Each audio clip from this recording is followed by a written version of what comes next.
tal? ¿Cómo están? Bienvenidos a esta nueva sesión de este seminario sobre el mensaje de 1888 y seguimos estudiando el pacto eterno. Bien, hemos estudiado hasta ahora las promesas que Dios le hizo a Abraham, la tierra nueva para la cuarta generación, y en la sesión anterior vimos promesas adicionales de liberación de Egipto para esa cuarta generación. Ahora vamos a estudiar, se acerca el tiempo del cumplimiento de esa promesa. Vamos a estudiar que Dios tenía un propósito al liberarlos de Egipto y en realidad el propósito era predicar el Evangelio. Así que quiero comenzar leyendo lo que nos dice Éxodo capítulo 3, versículo 10 al 12. Ven, por tanto ahora, y te enviaré a Faraón, para que saques de Egipto a mi pueblo, los hijos de Israel. Entonces Moisés respondió a Dios: ¿Quién soy yo para que vaya a Faraón y saque de Egipto a los hijos de Israel? Y él respondió: Ve, porque yo estaré contigo, y esto te será por señal de que yo te he enviado. Cuando hayas sacado de Egipto al pueblo, serviréis a Dios sobre este monte. Tres cosas podemos destacar de este texto. La primera de ellas es que esta liberación de Egipto no solamente era una liberación física, sino que era una liberación espiritual. ¿Qué significa esto? Una liberación del pecado. En realidad, salir de Egipto representa ser liberados del pecado.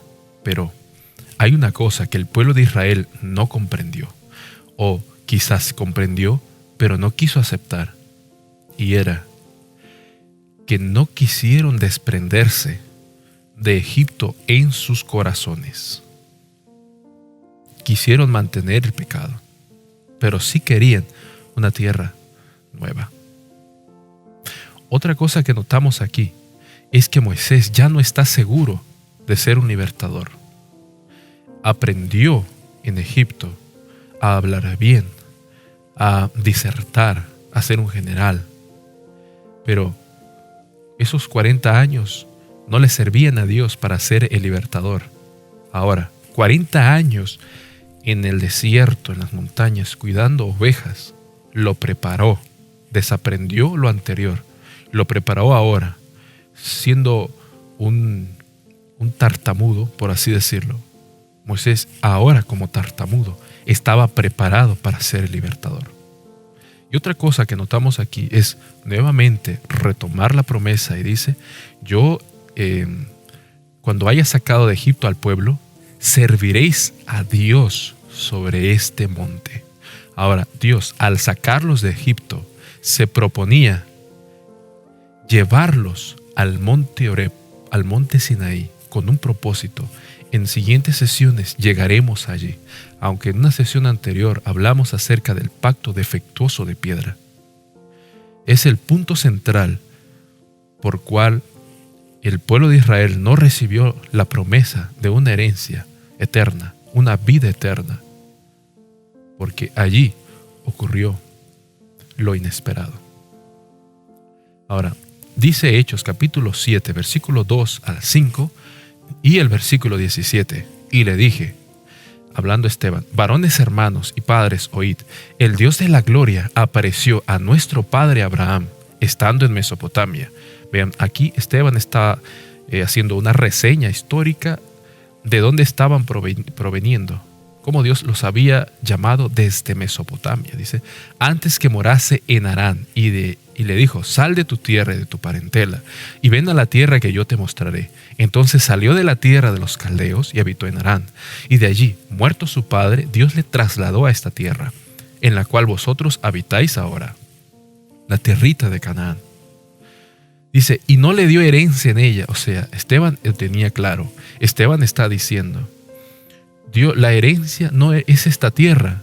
Abraham caminó sobre esta tierra, pero no era esta tierra así como estaba, en esa condición, la promesa que Dios le había hecho.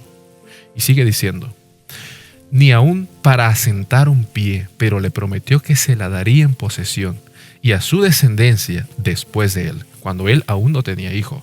Pero cuando se acercaba, noten esa expresión, cuando se acercaba el tiempo de la promesa que Dios había jurado a Abraham, el pueblo creció y se multiplicó en Egipto. Nuevamente vamos a Egipto, porque se acercaba el cumplimiento de la promesa y lo primero que tenía que suceder era la liberación del pecado, la liberación física de Egipto para conducirlos al monte Horeb y de allí llevarlos a la tierra prometida.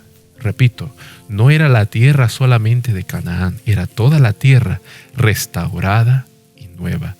La tierra que el profeta Juan miró en Apocalipsis capítulo 21, donde no habrá más llanto, ni clamor, ni dolor, porque las primeras cosas, porque la primera tierra ha pasado y todas las cosas son nuevas. Allí Dios los quería conducir. Génesis capítulo 22, versículo 17. Dice: de cierto te bendeciré y multiplicaré tu descendencia como las estrellas del cielo y como la arena que está a la orilla del mar, y tu descendencia poseerá las puertas de sus enemigos. Vemos aquí cómo Dios le está prometiendo a Abraham que su descendencia sería como la arena del mar, se multiplicaría. Y realmente, literalmente, en Egipto su descendencia se multiplicó. Pero no solamente incluye a los descendientes sanguíneos de Abraham, sino que incluye personas de otras nacionalidades, y especialmente Egipto, la gran capital del mundo en ese tiempo, la gran nación. Y Dios tenía un propósito ahí en Egipto. Era predicar el evangelio en Egipto. Desde Egipto sería el lugar central de evangelismo para esparcir el evangelio al mundo. Éxodo capítulo 3, versículo 13 al 15 dice: dijo Moisés a Dios: he aquí que llego yo a los hijos de Israel y les digo: el Dios de vuestros padres me ha enviado a vosotros. Si ellos me preguntan ¿cuál es su nombre?, ¿qué les responderé? Y respondió Dios a Moisés: yo soy el que soy. Y dijo: así dirás a los hijos de Israel: yo soy, me envió a vosotros. Además dijo Dios a Moisés: así dirás a los hijos de Israel: Jehová, el Dios de vuestros padres, el Dios de Abraham, Dios de Isaac y Dios de Jacob, me ha enviado a vosotros. Este es mi nombre para siempre, con el que se me recordará por todos los siglos. Había dicho en la sesión anterior que Dios quería presentar su nombre ante el mundo. Dios quería que su nombre fuese conocido en el mundo entero. ¿Qué significa esto? En realidad significa que Jehová, que el yo soy el que soy, significa yo soy el que existe, yo soy el que era, el que soy, el que siempre seré. Yo soy Jehová, yo soy Dios. Mi carácter, mi salvación, yo les quiero enseñar al mundo entero. Por eso es que Dios lleva a Israel a Egipto. Vamos a leer lo que nos dice Éxodo capítulo 4, versículo 14 al 16. Entonces Jehová se enojó contra Moisés y dijo: ¿no conozco yo a tu hermano Aarón, el levita, y que él habla bien, y he aquí que él saldrá a recibirte, y al verte se alegrará en su corazón? Tú hablarás a él y pondrás en su boca las palabras, y yo estaré con tu boca y con la suya, y os enseñaré lo que hayáis de hacer. Y él hablará por ti al pueblo. Él te será a ti en lugar de boca, y tú serás para él en lugar de Dios. En realidad, vamos a ver una cadena del plan de evangelismo que Dios tenía para el mundo. Primero, Moisés. Y Moisés le iba a dar el mensaje a Aarón, su hermano, quien cuando él descendiera a Egipto, lo iba a recibir y se iba a alegrar su corazón. Pues Moisés ya no podía hablar o disertar como lo hacía antes, pero su hermano sí. Ahora él iba a ser la voz, iba a ser la boca de Moisés. Aarón iba a ser la boca de Moisés. Ahora, una vez que Moisés le transmite el mensaje a Aarón, ahora Aarón, junto con Moisés, van a transmitir el mensaje a los ancianos del pueblo de Israel. Y después de que los ancianos, junto con Moisés y Aarón, se iban a presentar ahora ante el faraón, predicándole el evangelio, y después de que faraón recibiera el evangelio, todo Egipto lo iba a recibir, y entonces todo Egipto se iba a convertir en centro del evangelismo del nombre de Dios. Por eso, Éxodo capítulo 3, versículo 18 dice: y oirán tu voz, e irás tú, y los ancianos de Israel, al rey de Egipto. Vean, aquí aparecen los ancianos. Y le diréis: Jehová, el Dios de los hebreos, nos ha encontrado. Por tanto, nosotros iremos ahora camino de 3 días por el desierto, para que ofrezcamos sacrificios a Jehová, nuestro Dios. Ahora, Éxodo capítulo 5, versículo 1 al 3, nos dice cuál era el principal o el primer mensaje que Dios le envió al faraón, y con el cual Moisés y Aarón estaban en su presencia. Dice: después Moisés y Aarón entraron a la presencia de faraón y le dijeron: Jehová, el Dios de Israel, dice así: deja ir a mi pueblo a celebrarme fiesta en el desierto. Y faraón respondió: ¿quién es Jehová para que yo oiga su voz y deje ir a Israel? Yo no conozco a Jehová, ni tampoco dejaré ir a Israel. Y ellos dijeron: el Dios de los hebreos nos ha encontrado. Iremos, pues, ahora camino de 3 días por el desierto, y ofreceremos sacrificios a Jehová vuestro Dios, para que no venga sobre nosotros con peste o espada.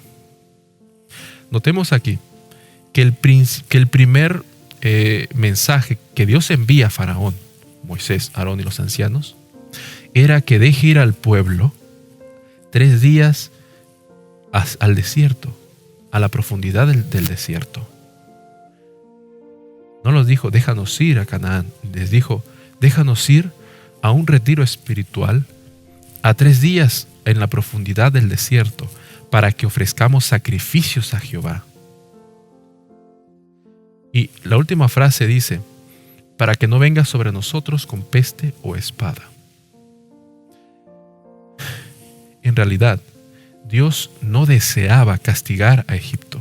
Vean, Dios viene y pide permiso a Faraón.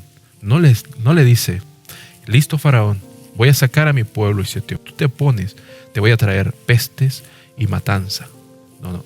Dios viene como un caballero, con cortesía, y le dice: Faraón, permítele a mi pueblo salir al desierto para que me ofrezcan sacrificios. Pero ¿cuál fue la respuesta de Faraón? ¿Y quién es Jehová para que yo deje ir al pueblo? No conozco a Jehová, ni tampoco dejaré ir a Israel.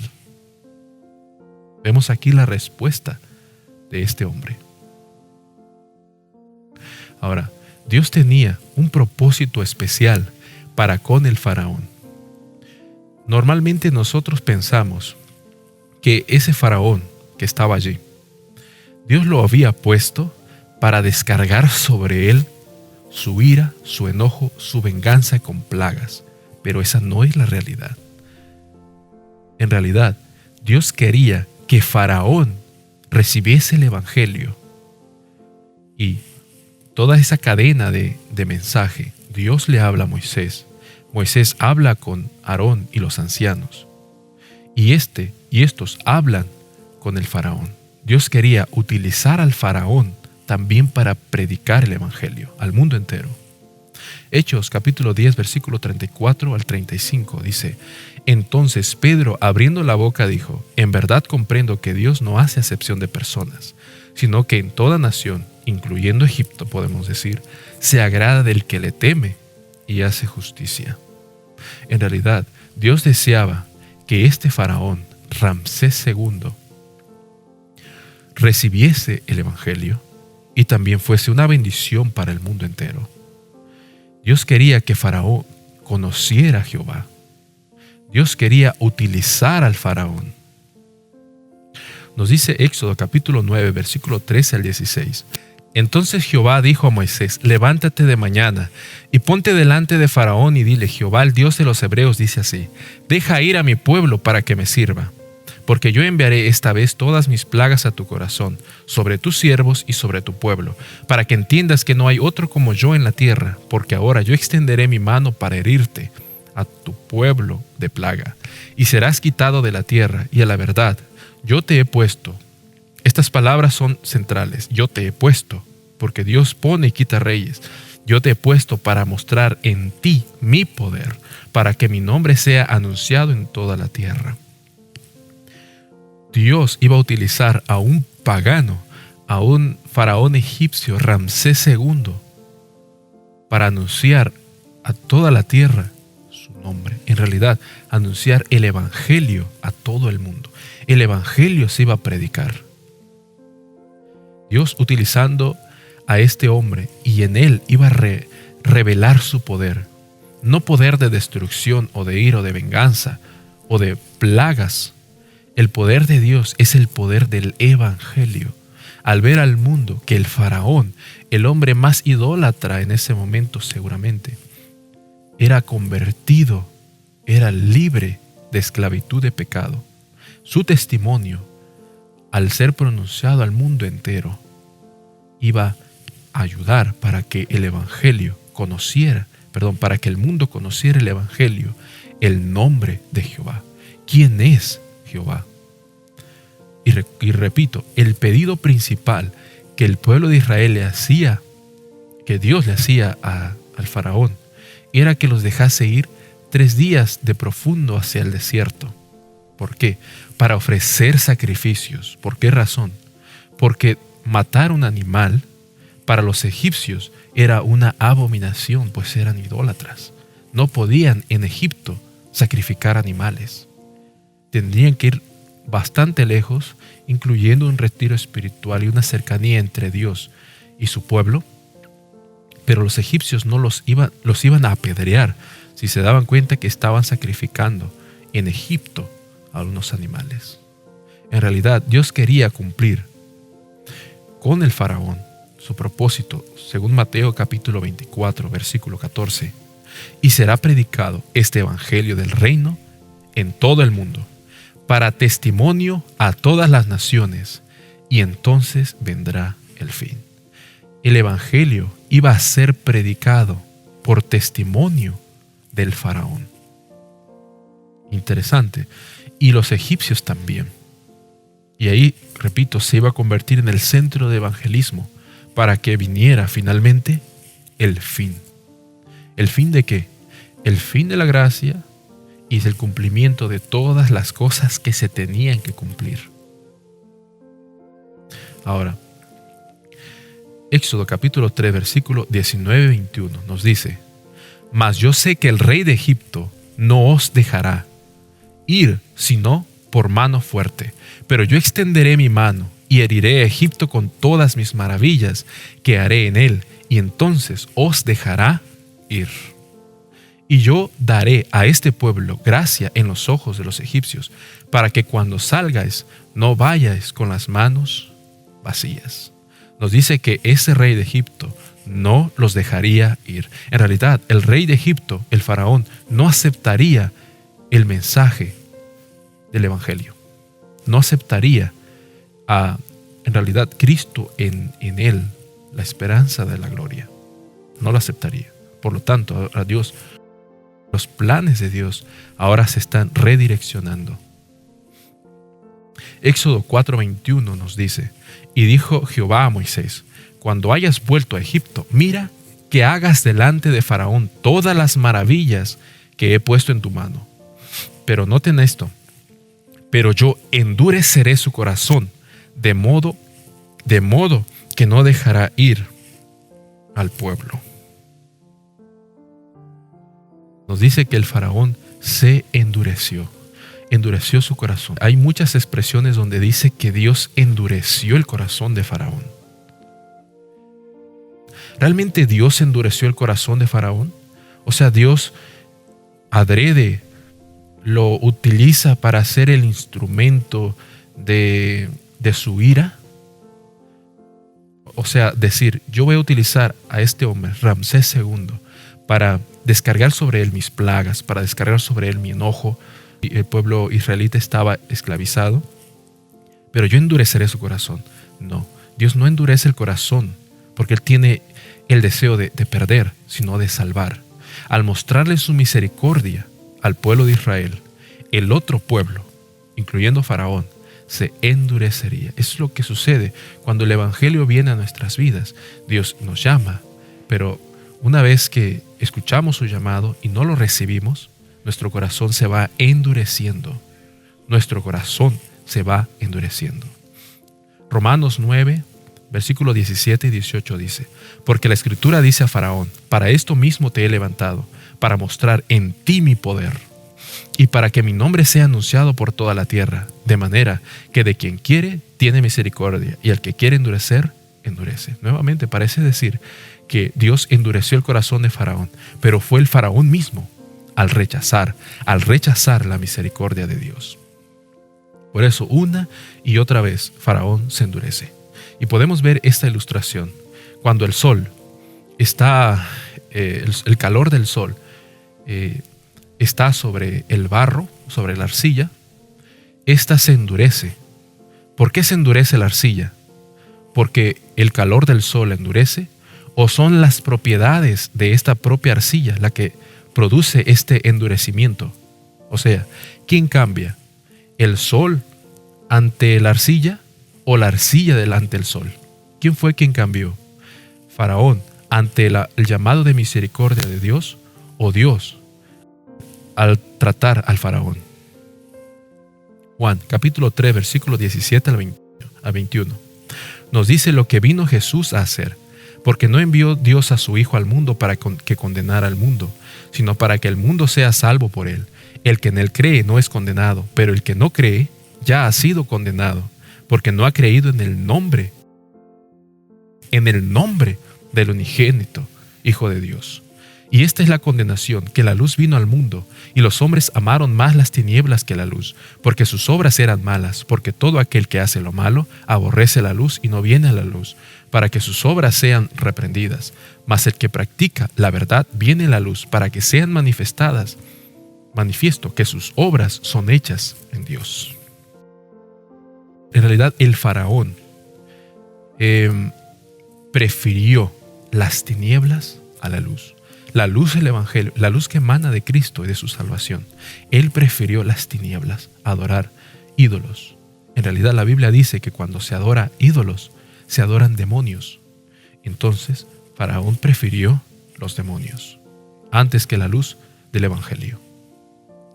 Isaías 26:10 nos dice: se mostrará piedad al malvado y no aprenderá justicia. En tierra de rectitud hará iniquidad y no mirará a la majestad de Jehová. Aquel malvado que no quiera aceptar el Evangelio, no quiera aprender justicia, en tierra de rectitud hará iniquidad y no mirará a la majestad de Jehová. Éxodo capítulo 3 versículo 19 nos dice: mas yo sé que el rey de Egipto no os dejará ir, sino por mano fuerte, pero yo extenderé mi mano y heriré a Egipto con todas mis maravillas que haré en él. Entonces os dejará ir. En la siguiente sesión entenderemos qué significa que Dios extiende su mano sobre Egipto. Y nosotros vemos que finalmente, por el endurecimiento, Dios permitió el derramamiento de las plagas sobre Egipto. Ahora, para concluir, recordemos que cuando Moisés y Aarón se presentaron ante el faraón, recuerdan que Moisés traía una vara y cuando la arrojó sobre el suelo, esta vara se convirtió en una serpiente. Nosotros siempre pensamos que el milagro o la maravilla que Dios hizo era convertir algo inanimado en algo con vida. Y sí, obviamente es así. Entonces los magos del faraón hicieron lo mismo y no hicieron lo mismo. En realidad, Satanás no tiene el poder de darle vida a algo. Puede hacer una ilusión ante el faraón, pero no puede convertir o darle algo en vida. Más allá de esta maravilla que Dios da vida a algo inanimado, ¿a quién representa esa serpiente? A Satanás. En realidad, en ese momento, Dios le estaba predicando el evangelio al faraón. Le estaba diciendo: mira, faraón, yo te entrego, yo te ofrezco salvación, yo te ofrezco mi nombre y quiero que utilizarte para anunciar mi nombre en todo el mundo. Pero si tú rechazas y te endureces, la serpiente va a venir y te va a morder y te va a matar. Pero vemos que Dios le dijo a Moisés: toma la serpiente de la cola. En realidad, esa serpiente era una serpiente muy brava, porque el propio Moisés huía de esa serpiente. ¿Quién representa? Satanás. Satanás tratando de herir, Satanás tratando de matar. Pero Dios le ofrecía al faraón, si aceptaba su evangelio, aceptaba su nombre, controlar a Satanás. Y esto significa que no iban a ser derramadas plagas sobre Egipto. En la siguiente sesión veremos qué significa que Dios extienda su mano sobre Egipto, sobre Faraón, para libertar a su pueblo. Así que nos vemos en la próxima sesión. Que Dios te bendiga.